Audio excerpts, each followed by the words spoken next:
Assessore, la Regione ha pronto la bozza di protocollo d'intesa tra appunto l'amministrazione regionale e le agenzie interinali, una collaborazione inedita tra i servizi pubblici per l'impiego e gli operatori privati. Di che cosa si tratta?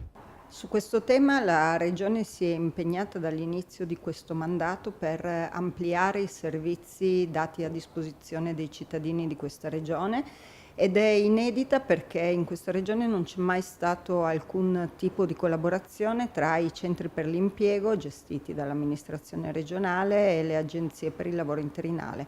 Abbiamo predisposto una bozza che ci auguriamo e che abbiamo ovviamente condiviso con le agenzie per il lavoro interinali e quindi ci auguriamo venga sottoscritta dal maggior numero di soggetti possibili per collaborare in tema di formazione e di incrocio domanda-offerta. È il primo passo di un lungo percorso che l'amministrazione regionale intende portare avanti di collaborazione con soggetti esterni all'amministrazione che nei prossimi mesi vedrà coinvolti ad esempio i consulenti del lavoro e i patronati.